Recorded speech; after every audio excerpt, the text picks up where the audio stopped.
And now out of Hollywood with one of this year's Oscar-nominated performances. I still get nervous, very nervous, if I have to audition. If I have to sing in front of people, if I have to go on an awards thing, if I have to speak, impromptu speak, I'm just terrified. I'm much more comfortable enclosed in a world of fiction. In reality, hers are the same emotions and fears of any actress looking for a big break.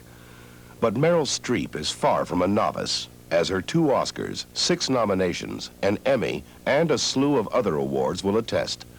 Yet she still believes that getting to the top takes more than talent. With the benefit of hindsight, I can look back and say, that led to that, led to that, led to that. But it didn't necessarily have to. Lots of people open a show at the public theater like I did, and nothing happens. You know, it's just a series of fortuitous coincidences and breaks, and that's how fate works. Fate now reteams Meryl with producer Keith Barish. Their first collaboration on Sophie's Choice earned her the Best Actress Oscar in 1982. I got up at the Academy Awards and accepted the thing and named everybody on the crew except him. He produced it, so thanks, Keith. He also produced Ironweed. Thank God. Ironweed also reunites Meryl with fellow Academy Award winner Jack Nicholson as outcasts in this Taft Entertainment Keith Barish production. I believe you die when you can't stand it anymore. Take as much as you can, then you die when you can.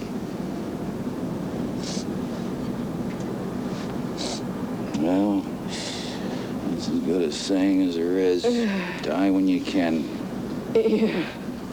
Well, I'm glad that we agree on something for once. In this powerful motion picture, based on William Kennedy's Pulitzer Prize-winning novel, Meryl plays Helen Archer, a woman who tenuously holds on to the present by clinging to her past. Helen Archer. Yes? Nora Helen. I haven't seen you in 20 years. I used to hear you on the radio, but then I lost track. What have you been doing? Well, I went on concert tour as a pianist. Huh. And then I was abroad for years. Oh. Living in Paris and Vienna and everywhere. How exciting. What an exciting life. I envy you, Helen. I really do. In this world, this sort of purgatory of souls, there are very few markers to go by. And I liked that about her.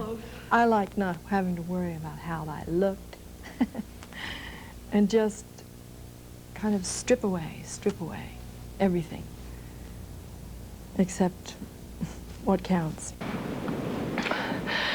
Oh, forgive me for a sin. If you must call them sins, you know, I call them decisions, so. I'm not a drunk and I'm not a whore, and I never let a man use me for money.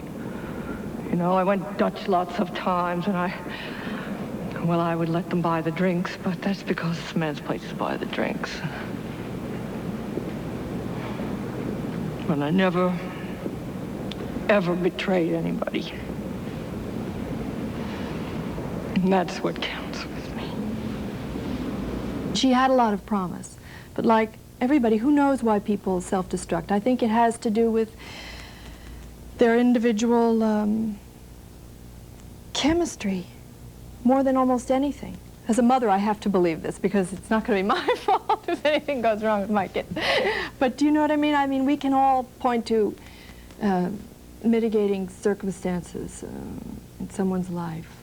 But I think a lot of it is just whatever your interior engine is that decides to keep going in the morning or just to shut off. But as an actress, Meryl shows no signs of shutting off or even slowing down, motivated perhaps by a feeling many actors share: fear. You do have the fear. Plus, you have the fear you won't get offered anything even after that job, right? Because the fear is always there with actors. that you'll never work again. That goes with the territory.